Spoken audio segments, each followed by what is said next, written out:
All right. Yeah, welcome. This is the Orphan Wells Mitigation Enterprise Board meeting. It is the 31st and it's 11 a.m. We'll start with a roll call. Board Member Archuleta, Present. Board Member Mendoza Cook, Present. Board Member Murphy, Present. Board Member Simmons, Present. and Board Member Robbins. Here. Mr. Chair, you have 5 of 5 board members present. Great. Welcome, everybody, and welcome to the folks that are listening into our meeting today. The board last met on November 19th of last year. And at that meeting, we provided Director Murphy and the Orphan Wells group at ECMC with some direction to report back to us. And that, I believe, is the meeting reason for today. With that, I would like to start by calling upon the Energy and Carbon Management Commission new Deputy Director of Policy, Lauren Mercer-Gelman. Thank you, Mr. Chair, and good morning, members of the board. Can everybody hear me? Yes. Okay, great. Well, like Chairman Robbins just said, my name is Lauren Mercer-Gelman. I am the new Deputy Director for Policy at ECMC. I just started here earlier this month. Prior to that, I was working in the Colorado Attorney General's office for about 4 years representing ECMC. So while I'm new to the agency, I'm not new to all the issues. Prior to that, I was in private practice as a lawyer working on energy and natural resources issues. So I look forward to working with this board. I'll be serving much in a similar capacity to how Assistant Director Aaron Ray was interacting with you folks in the past. Next slide, please. This is our agenda for the morning, and like Chair Robbins said, it focuses on allowing staff to provide the answers and information that this board requested during your November 2024 meeting. I'll kick things off and then quickly get out of the way so the subject matter experts can give you better information. Dave Andrews will talk about the Enterprise Marginal Well Program parameters, and specifically has proposals for what staff is proposing that this board adopt as the parameters for the enterprise-funded marginal well work going forward. After Mr. Andrews, Dita Osborne will talk about the Federal Methane Emissions Reduction Program, or MERP. Just as a reminder, that program is not administered by this board because it is a federal program, not funded by the enterprise, but the two programs really work in tandem, so staff felt it was important to give an overview of both. After that, we'll have time for as many questions and answers as folks have, and then we will, the formal action that staff is suggesting the board take is voting to establish the programs for operator and well eligibility for the Enterprise Marginal Well Program. Next slide, please. So to refresh everyone's memory, these are the items that the board asked for more information on after the last meeting. The first is a definition of marginal wells for the purposes of eligibility for the state marginal well program, reflecting the statutory definition from SB 24229, which, as folks will remember, is a very broad definition of those wells at highest risk of becoming orphaned. So staff will be presenting a proposal about how to put some more meat on those bones. Next will be a discussion of the process for operators to volunteer wells for plugging into that program. Then a proposed prioritization methodology reflecting the requirements outlined in that bill to enable the efficient and effective use of marginal well program funds. There will be a discussion of any anticipated personnel or other needs required by the program, a timeline for implementation, and some other items as identified by staff. Next slide. So because the first item on the agenda is to discuss, or on staff's to-do list was to discuss the definition that this board should adopt for marginal well under the statute. Staff thought it would be helpful to provide some context of similar or related definitions that are currently used by other state or industry entities. First, what you'll see up on the slide here is the Colorado definition of stripper well. This is a statutory definition, which really just establishes some wells that are exempt from the state's severance tax. Sorry. And stripper well, as you can see, is strictly on a production level basis. If you're under the limit, it's a stripper well. So that's a pretty clear cut one. Next slide. Next, we have a definition of marginal well from the National Stripper Well Association, which is an industry trade group. And the definition of marginal well takes into account economic viability. Specifically, unlike a stripper well where we're just looking at the amount of production, on a marginal well, you look at economic viability and profitability. Next slide.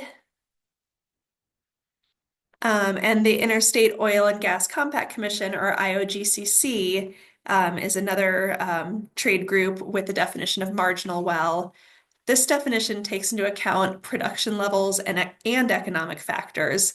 And it defines marginal wells as those that require a higher price per 1,000 cubic feet or barrel of oil to be worth producing. So sort of marrying the two considerations of production and economic factors together.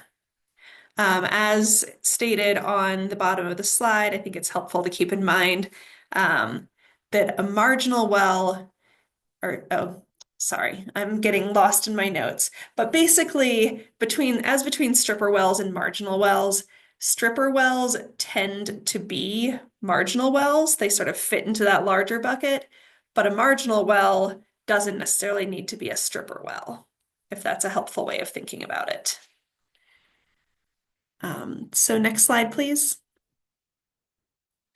Now I'm going to hand it over to ECMC's subject matter experts, Dave Andrews and Dita Osborne. Dave is going to present data to explain staff's proposed enterprise program parameters as requested by the board members in November. And Ms. Osborne will describe how the enterprise marginal well plugging program, which is funded by this enterprise, and the methane emissions reduction program, or MERP, the federal program, work together and will be administered together. So with that, I will kick it over to Mr. Andrews. Thank you, Lauren, and hello again, board members. You hear me okay? Thanks. As you know, I'm ECMC's Orphan Well Program Manager, and we're here today to talk about what we are calling Enterprise Marginal Well Plugging, or EMWP, which is intended to allow reimbursement to operators for plugging their marginal wells that may be at risk of becoming orphaned wells. Next slide, please. One more, please. Thank you. First, let's break down key points of Senate Bill 24-229 as they relate to the board's request for program parameters. The bill declares that enterprise funds will be used to mitigate the risk of an operator's oil and gas wells from becoming orphaned. Wells that are orphaned through an ECMC bond claim process require a commission order. When that happens, all of the operator's wells and facilities are placed in the orphan well program, and the operator is no longer allowed to conduct oil and gas operations in the state.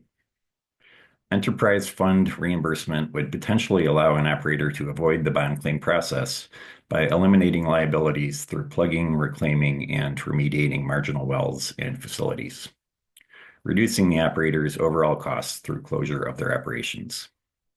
The bill required this board to issue guidance and eligibility standards considering oil and gas well locations in or near disproportionately impacted communities and highly populated areas to reduce the well's risk of adverse impacts to public health, safety, welfare, the environment, and wildlife resources. ECMC management gathered to consider these objectives and what it means for a marginal well to be at a high risk of becoming orphaned through a bond claim process. In staff's opinion, the highest risk operators have a financial assurance plan option 3 or option 4 and are not currently drilling and completing new oil and gas wells. Next slide, please. We will have similar overview slides for both the EMWP and the Methane Emissions Reduction Program, or MERP. Starting with EMWP, I will review proposed program parameters related to operator eligibility and their related well eligibility criteria. These criteria will be used to filter the data set, resulting in ECMC's staff recommendation to the board. When we transition to Dita Osborne for the MERP section of this presentation, she will explain the common application process for both funding sources. For enterprise funding, staff proposes for enterprise funding, staff proposes a process that considers operator and well eligibility. GIS-based factors for proximity to DICs and highly populated areas, and other factors used by ECMC's Orphan Well program related to protection of public health and safety, the environment, and wildlife resources, as discussed during the last board meeting in November. During Dita's upcoming slides, she will also review the common personnel, timeline, and other program elements for both funding sources. Next slide, please. For EMWP operator eligibility criteria, ECMC staff recommended that operators be limited to those with financial assurance plan option 3 or 4, which allows for gradual payment of financial assurance obligations over time. This results in a higher financial liability for the Orphan Well program if the commission declares the operator orphaned. Staff recommend that operators be excluded from consideration if they have wells with a status of active permit, drilling, or waiting on completion. Our rationale is that if the operator has sufficient funds to drill and complete new wells, they should have sufficient funds to plug wells and close their liabilities. Operators with no wells are also excluded from the data shown on the upcoming slides. Next slide, please. For EMWP, and as of March 14th, there were 67 operators with financial assurance plan option 3 and 59 operators with financial assurance plan option 4. This represents 64% of all oil and gas operators in Colorado. There were 94 operators, or 48% of all oil and gas operators, after excluding operators with 0 wells, operators with drilling or waiting on completion wells, operators with active gas storage wells or observation wells, and operators with only federal or only tribal minerals wells. Next slide, please. Operators with financial assurance plan option 3 or 4 often have low producing wells, which by ECMC definition produce less than stripper well production thresholds. Basically, the thresholds for low producing wells are 2 barrels of oil per day compared to 15 for stripper wells and 10,000 cubic feet of natural gas equivalent per day compared to 90 for stripper wells. Next slide, please. The Senate bill specifies that only oil and gas wells are eligible for enterprise funding. Therefore, EMWP eligible wells do not include injection wells, gas storage wells, monitoring wells, out of service wells, stratigraphic wells, and again, I've already discussed wells with federal or tribal minerals and wells with a drilling or waiting on completion status. Next slide, please. In total, using the proposed eligibility criteria, and as of March 14th, there were 825 eligible wells for enterprise funding. About half of those wells are gas wells and about half are oil wells. Most of each group are producing, and the others are either shut in or temporarily abandoned. Next slide, please. Less than half of the marginal wells are located in or near disproportionately impacted communities and municipal boundaries shown on ECMC's GIS map. We considered adding other factors that ECMC uses for compliance inspection priority, and those are designated as urban risk values 1 through 5. 1 being the lowest populated area and 5 being the highest populated area.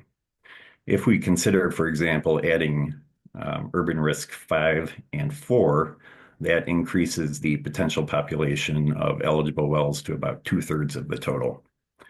And then if we add the lower ranking 1, 2, or 3 urban risk areas, that gets us to the entire 825 wells in the population for the data set. That while that increases the total number, we would strive to make sure that the primary objective is met, and that being wells in or near a DIC or in or near a municipal boundary. Next slide, please. The 825 EMWP eligible marginal wells are present in most major oil and gas producing basins in the state, including populated areas along the Front Range, near Florence and Canyon City, south of Durango, near Rangeley and Craig, and many wells are located in or near DICs in scattered rural areas across the state. On the map, you'll see the larger symbols are associated with wells in or near municipalities or DICs, and wells in urban risk areas 5 and 4. The smaller dots are marginal wells located within the urban risk areas 1, 2, and 3. Next slide, please. As for production and oil wells in particular, EMWP eligible oil wells produce less than 2 barrels of oil per day, which is within ECMC's low producing threshold. Next slide, please. Most of the EMWP eligible gas wells produce less than 10 MCF per day, which is the low producing threshold. 31 eligible gas wells produce more than 10 MCF per day, but less than 12 MCF per day. So it's still within the stripper well threshold for gas wells. And I missed going over it, but could you please go back to, let's see, slide 11.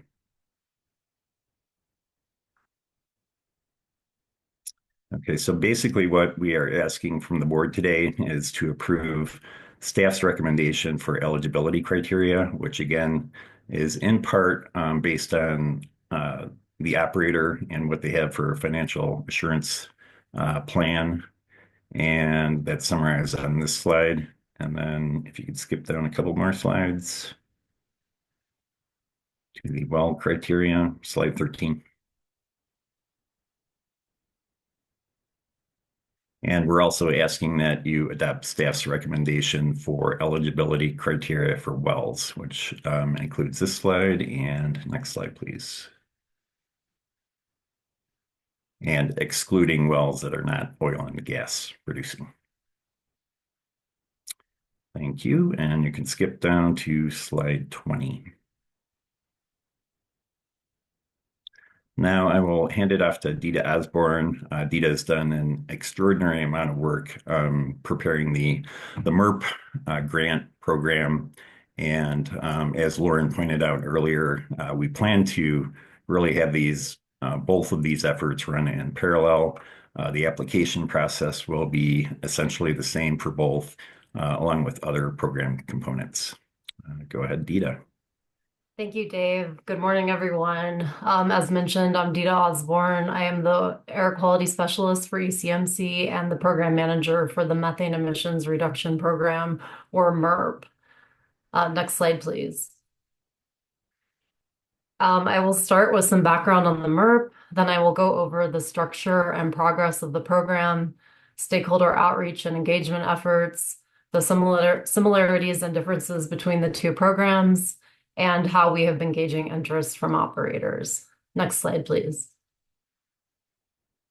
In August of 2022, the Inflation Reduction Act provided new authorities under Clean Air Act Section 136 to reduce methane emissions from oil and gas operations through the creation of the MERP. In 2023, under MERP Phase 1 funding was set up for mitigating emissions from marginal conventional wells. This $350 million in formula grant funding was awarded to 14 states to measure and reduce methane emissions from marginal wells. Out of this, Colorado was awarded $12.6 million. Although there is still uncertainty around federal funding, we are planning to move ahead with the initial rollout of the MERP program and will reassess as additional information becomes available regarding the funding. Over the past year, ECMC has been building our methane emission reduction program to administer these funds in a way that protects public health, safety, welfare, the environment, and wildlife resources. We are working to identify wells and operators who might potentially benefit by voluntarily partnering with us to relieve their cost burden to plug wells that are at risk or known to be high methane emitters. The program is a reimbursement program where grant recipients front the cost to plug and then are awarded reimbursement after meeting all grant requirements. We expect the program to reduce greenhouse gas emissions, improve local air quality, and reclaim well sites. For the MERP, a marginal conventional well is defined by the IRS as an idle or producing onshore, vertical, or slightly deviated oil or natural gas well. It has a known operator, so orphan wells do not qualify for the program. And the well is producing less than or equal to 15 barrels of oil equivalent per day and or 90,000 cubic feet of gas per day over the prior 12-month period. Next slide, please. This map shows where marginal wells are located in Colorado. Through analysis of production data and information such as well type, we have determined there are around 11,400 wells that meet the eligibility requirements for the MERP. The average depth of the wells is 6,870 feet. 68 operators own the wells and range in size from owning one well to owning a few thousand. Around 5,300 of the wells are located in disproportionately impacted communities, and 44 wells are located within 1 mile of a DI community. Next slide, please. This chart shows the breakdown of production levels of MERP eligible wells. As you can see, the majority of the wells are in the 2 to 10 BOED range. Next slide, please. Here you can see the eligibility criteria for the MERP. The main objective of the MERP is to mitigate methane emissions through plugging marginal wells on non-federal lands. Wells within or near DI communities are prioritized, and operators with a demonstrated financial need will also be prioritized. Next slide, please. This is an overview of the MERP program structure. We started building the program last May with the support and guidance of several colleagues here at ECMC, DNR, CDPHE, and CSU. Stakeholder engagement efforts have taken place throughout the past year, and I will go over more details about the process for operators to apply wells in a later slide. Next slide, please. This is the 5-year timeline for the MERP. I apologize, the print is rather small. It might be hard to read. It includes project milestones that are essential for monitoring progress, managing risk, and ensuring that the project stays on track. In 2024, we began structuring the program. As I mentioned, several stakeholder outreach and engagement efforts took place. For DOE requirements, the MERP project management plan and well prioritization plan were submitted to the DOE. The MERP webpage was published and the ITN solicitation for the services contractor was released. This year, we will continue the stakeholder outreach, and our application will be open April 4th through May 20th. Wells will go through the prioritization process. Awards will be offered for successful applicants. The methane measurement plan will be submitted to the DOE as required, We will select the services contractor in June, and field operations will commence this summer. Next slide, please. As we have been planning the program, we understand that our stakeholder outreach and engagement efforts are crucial for the success of the program. We have given several informative presentations and updates in our monthly operator meetings, in our commission hearing, and in other stakeholder groups. As I mentioned, we published a MERP webpage last year, and it has now been updated to be a marginal well plugging webpage that has links to the MERP and the EMWP web pages. We have received several emails of interest through that effort. We sent informative emails to smaller operators and plan to send updates out as we go. We have also met with other MERP states, followed their progress and lessons learned throughout the process of building their own MERP programs. Next slide, please. This slide shows some of the distinctions between the two programs. EMWP is in the first column and MERP in the third. The center column highlights the similarities of the programs. They both share several eligibility criteria. They also share the application, program manager, and services contractor. They do differ in the eligible production rates, and the ranking criteria numbers are weighted differently for the two programs. We're currently working on guidance documents that will be published when the application goes live on our webpage, and it will go over the criteria for the two programs, and it will advise operators on which programs they're eligible for. Next slide, please. This is the process for operators to volunteer wells. As I mentioned, operators can find information on eligibility criteria for both programs on the marginal well plugging webpage, which is on our ECMC website. The application is for both programs, and it can also be found on the webpage. Applications are evaluated on a case-by-case basis. Each application will be scored and ranked by eligibility criteria. The applications will be evaluated for the MERP federal funding first, and then they will be evaluated for the EMWP state funding. The awards will be offered to successful applicants for either program, but not both. Wells selected for either program will have pre-plugging methane measurements taken in order to quantify methane emissions mitigated. Then the field operations will take place. After field operations post-plugging, methane measurements will be taken, and they'll submit documentation for reimbursement.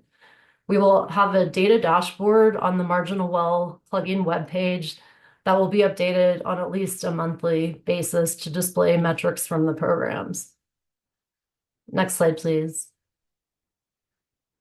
This is another timeline that shows both programs. Again, I apologize for the small font. The ITN, Invitation to Negotiate for a MERP Services Contractor, was published in December of 2024. In January, we expanded the scope of the ITN to include the state EMWP program. The ITN closed last week, and we are currently evaluating submittals and plan to select a firm by June. That services contractor will support both programs by selecting methane measurement vendors, providing oversight of field operations, assisting operators with required reporting, and working with the program manager to ensure the success of the programs. An application for the MERP program was created back in December as well, and after internal review, it was sent to a small group of operators that volunteered to provide feedback. Revisions were made to incorporate the feedback we received, and the application was set to open on February 4th, but we delayed the opening date until April 4th to incorporate the state EMWP program. The application will be opening this week, and it will close on May 20th. And as I mentioned earlier, we will have a guidance document on the webpage by the time the application goes live to give operators information about both programs. And then field operations will commence this summer. Next slide, please. This is a link to our marginal well plugging webpage and an email address to send any questions about marginal well plugging. I appreciate your time today. These funding sources provide an opportunity for our state to mitigate methane emissions and improve air quality. We know that methane is a major contributor to climate change, and our work at the state level will improve public health and protect our climate. And with that, we can open it up to questions. Great, thank you very much. My initial thought is not a question, it's just a thank you. Obviously, we did the right thing as a board to delegate to your team the creation of these potential programs. And so I just want to say off the bat, great work, really well done. I also had a question about how the two programs play with each other, but that was sufficiently defined on slide 29, which I thought was a really good slide of establishing the parameters of each program. I don't know that I've got questions, but I'm looking at my fellow board members to see if anyone has questions for the panel.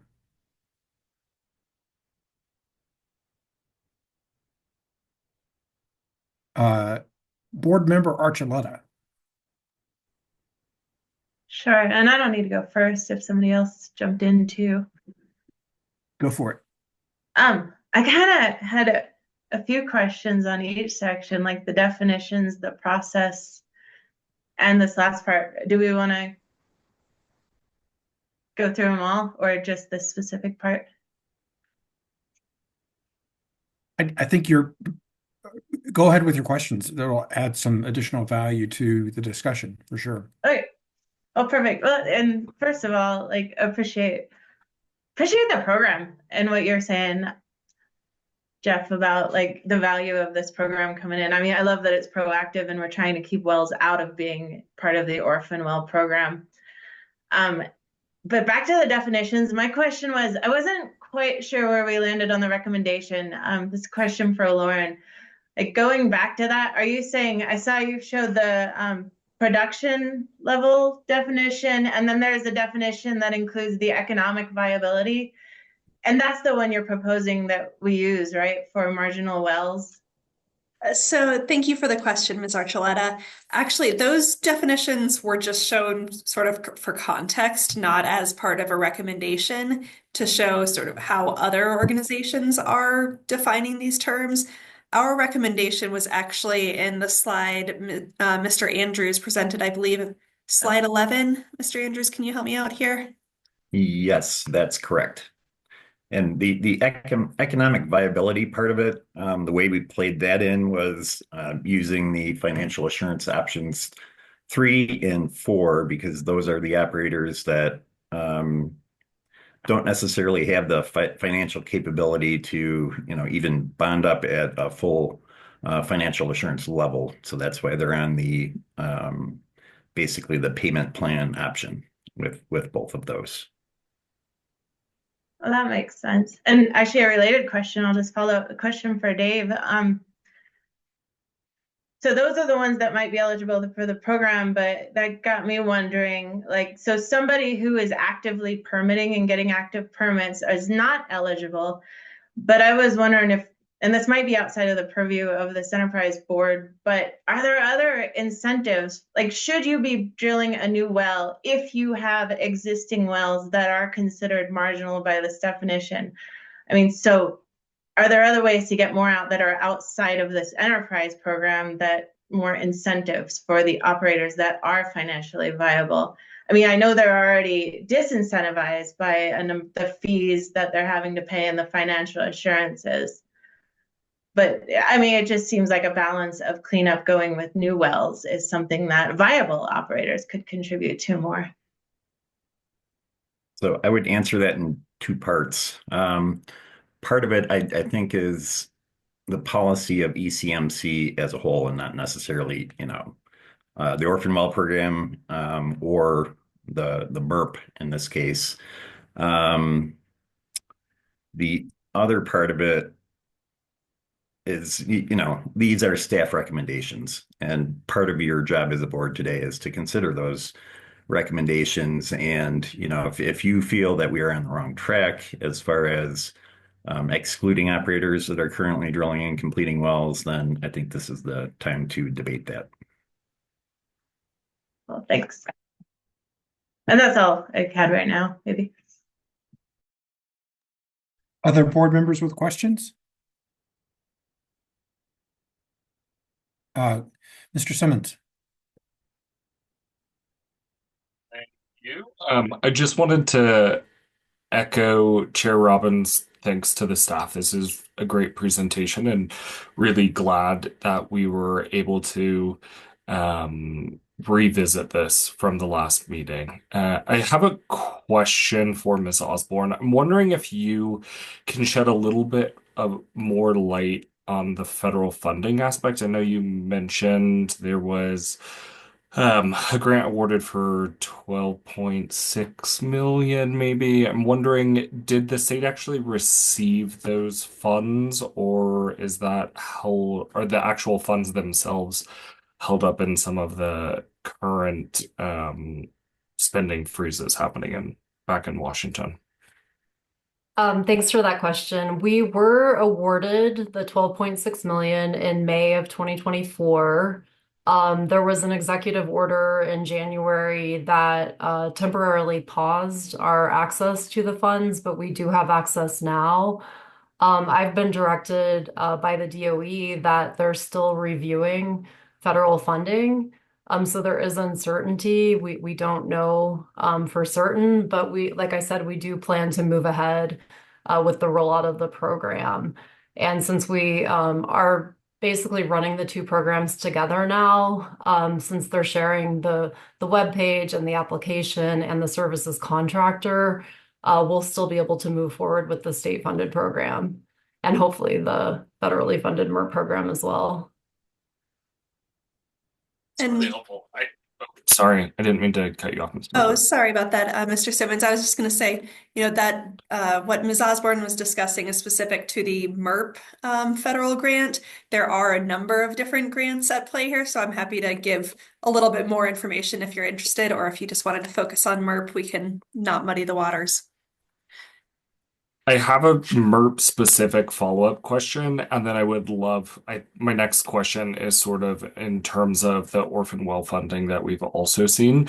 So Ms. Osborne, am I understanding clearly that the idea is to continue accepting applications for both of these programs? However, the MERP would be contingent on the actual receipt of the federal fundings and sort of that go ahead from DOE. Yes, that is correct. And we have until June or July of this year. That's when we anticipate having the application process closed, going through the well prioritization process, and being at the point where we're ready to award those contracts to operators. So we certainly hope that we'll have more information about the federal funds by that time. Thank you. And then, Ms. Mercer, if you could let us, I guess, shed a little light on the federal funding aspects for the rest of the non-MERP programs. Yes, absolutely. And I'll look to Mr. Andrews to fill in the gaps if I leave any. But basically, there are a lot of different grants at play here, and I have sort of categorized them in my mind as those that have already been paid, those that are in progress where the federal government is paying them, and others for which we are awaiting further action. So the starting with these are all the orphan well grants, so separate from MERP. So the initial grant of $25 million under the IIJA, that grant has been fully paid. We've paid everything up through our January invoices, or they've paid everything up through our January 2025 invoices. So that one is fully paid. There's also another $25 million IIJA grant phase one, which is in progress. We are currently submitting invoices under that, and they have been getting paid. There's a $29 million IIJA phase two, for which we have submitted an application, but that grant hasn't been awarded yet. That's the same situation for another $6 million IAJA matching grant. We've submitted the application, it has not been awarded. And then there are future year IAJA matching grants and IAJA, what they call regulatory improvement grants. Both of those, the application window is not open yet, so we're not sure where those will go. Mr. Andrews, is there anything you would add to that? Just one more grant, and that's with BLM for plugging federal wells, which is unrelated to IIJA. We had a $1.3 million grant through BLM.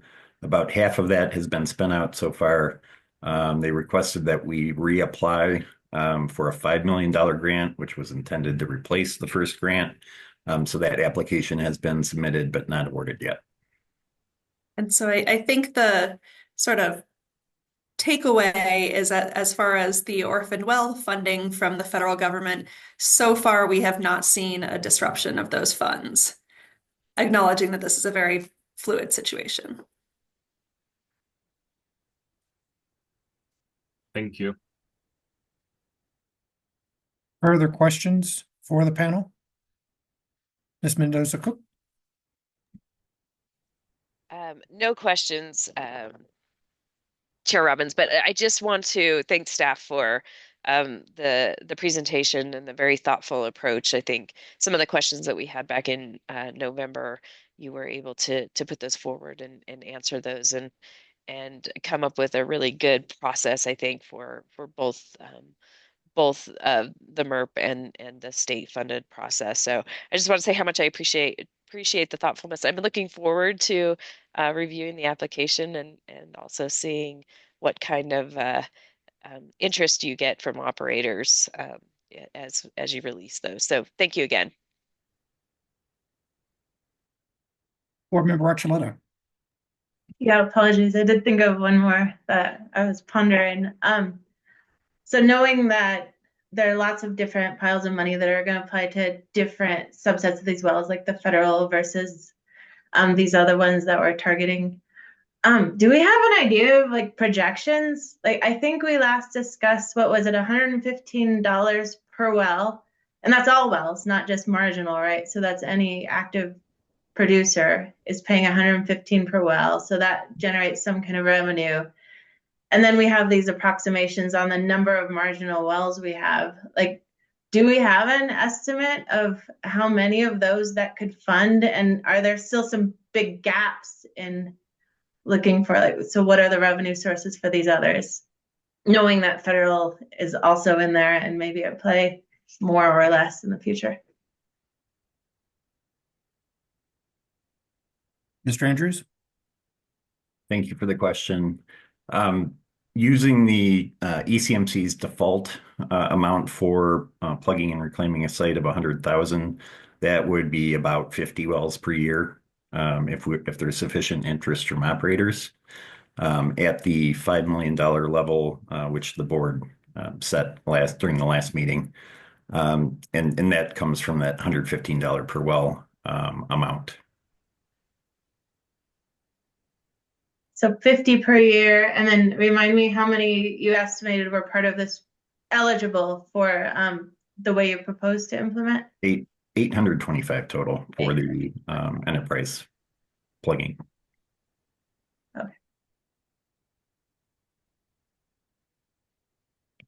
Thank you. So yeah, it still puts us on more than a decade, right, to just get to all of them. But operators, of course, still have the option of not using this program and being more proactive and addressing some of these wells. Okay, thank you. Further questions?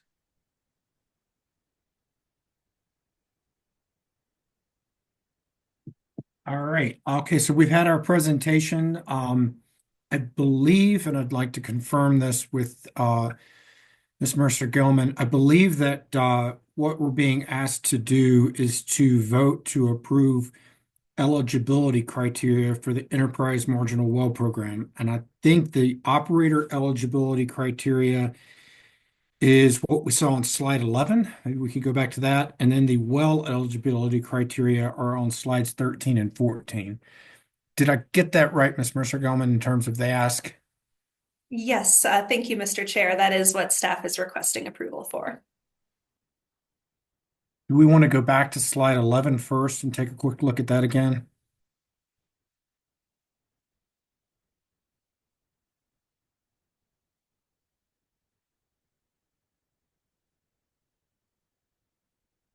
All right, this is the operator eligibility criteria. And then slides 13 and 14. And this is the well eligibility criteria on 13. And then let's go to 14. And these are the things that do not include. Okay, AAG Davenport, are you with us? This board doesn't meet all that often, so just want to make sure we're doing things right. Should we make a motion to approve the eligibility criteria set forth on slide 11 and 13 and 14? Is that sufficient? Yes, that is sufficient, but I think a motion is a good idea. All right, well, I would so move that we approve the proposed eligibility criteria for operator eligibility on slide 11 and well eligibility criteria on slides 13 and 14. Do we have a second? Second. Okay.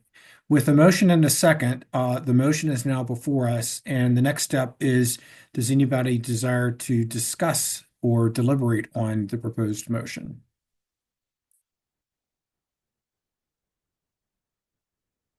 Director Murphy? Thank you, Chair. I think that this is a really great place to start, and I would like to echo the thanks of my fellow board members to staff for putting together a program that helps us walk into kind of a new space for our organization. I think that there are a number of pieces that are yet to be known, and I think that Board Member Archuleta's questions really started to elucidate some of those questions. We understand the scope of eligibility, but we don't understand the scope of use as yet today. And so trying to forward look and forward think in and literally look around the corner of what may be before us is probably not the best time spent. And so I am very much supportive of what staff has put forward, recognizing that come kind of in our annual meeting timeframe, sometime this fall, September, November, December, or September, October, November, we may have a really different world before us if we see that there's either unbelievable interest in the program or not very much. And I think that once we have that information, we can better start to calibrate. But I think that this is the right place to start that conversation, recognizing that we are a very nimble body. We can meet when we need to, and we can adjust course and would really look to, whether it's Miss Osborne, Mr. Andrews, or Miss Mercer-Gillum to come forward and say, things aren't lining up the way we anticipated based on the feedback that we've heard from you, the board, over the last year. We think we should come together and talk about this. So I trust that they will do that. And with that, I think I'm very comfortable moving forward with something that provides a framework. There's clearly enough inventory for the funds that we are anticipating. And so now it's a matter of, continuing to right size, I think, as a program moves forward. So that was a really long-winded way of saying thank you to staff. I think that this is a great place to start. And I really look forward to coming back together in a couple of months at our more annual meeting and understanding what information has come forward as a result of the program that I suggest we put forward today. With that, Chair, I will try to wrap myself up here. No, I appreciate all the context. Very helpful. Further discussion on the motion? Seeing none. Oh, Ms. Archuleta, go ahead. I know it's already been said, but I just want to add that appreciation too for the leveraging and aligning with the MERP program to streamline and also, a way to get more wells faster in an aligned way. So appreciated that element of the presentation as well. And thanks. I also agree that it sounds good to take a step moving forward, and then there'll be a lot more information to evaluate the next time we come together. On demand, really, is one of the open questions. So thank you. Yeah, agreed. Further discussion? All right, I'm not seeing further hands raised, so all those in favor of the motion signify by saying aye. Aye. Aye. Are there Aye. any opposed to the motion? All right, the motion carries 5-0, and it is approved. So to our staff, we look forward to you implementing that direction. And then I just want to clarify that at the last hearing, the fee was set at 115. I think we had retained the ability to adjust, but I'm not thinking that we need to do any adjustment. I just wanted to make that noted for the record. Does anybody care to comment on that comment? Mr. Simmons? Thanks, Chair Robbins. I think I have probably a question about that more so than a comment. Just hoping that AAG Davenport can remind the board our ability to adjust those fees. I believe it says a minimum yearly, but I'd love for you to remind us just so that we know going into our fall meeting. AG Davenport?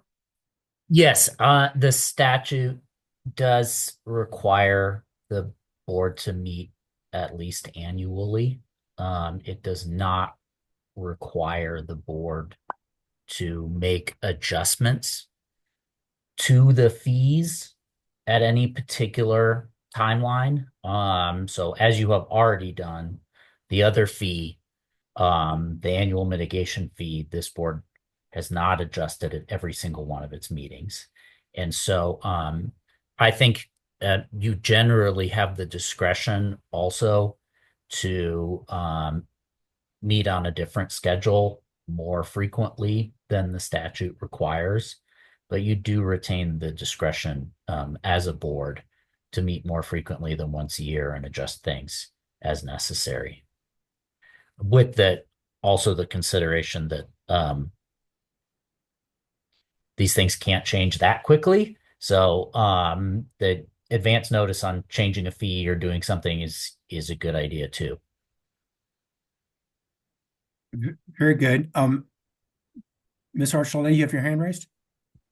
Yeah, related to that question, I just want to do a quick check-in maybe with Mr. Andrews, like the ZCMC staff at this point. I know you've now had this opportunity to look through and offer a process. Looking back on that fee that we discussed last in November, I was wondering if staff had any ideas or insights on whether a different fee would help do more faster.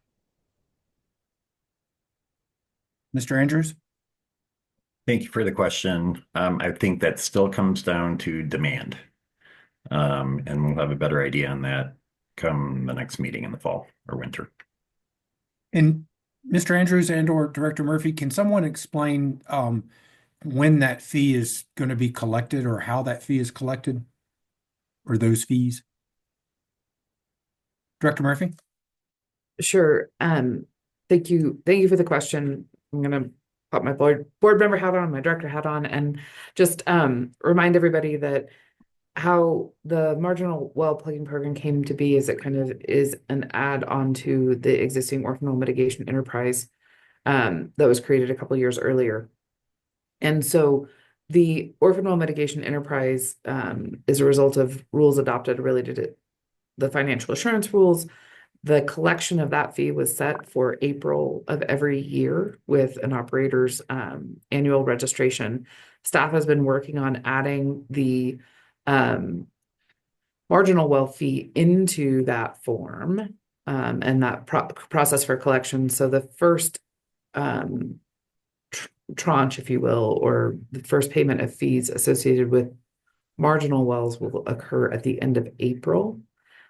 Staff has an updated Form 1B for those of you who live in our form speak, like many people do, that will include both the mitigation fee, which is the marginal well fee, or the orphan well fee, as well as the marginal well fee. And so it's an electronic fee payment. Again, that first tranche of what we expect to be roughly 5 million will be coming in about 30, somewhere between now and the next 30 days or so. from operators. And so I think that, again, Ms. Archuleta and Mr. Andrews, this is all kind of coming together simultaneously in terms of understanding actual dollars in the door as well as the interest in the program, and should provide for a rich conversation sometime in September or October, I think. And that's at our next meeting.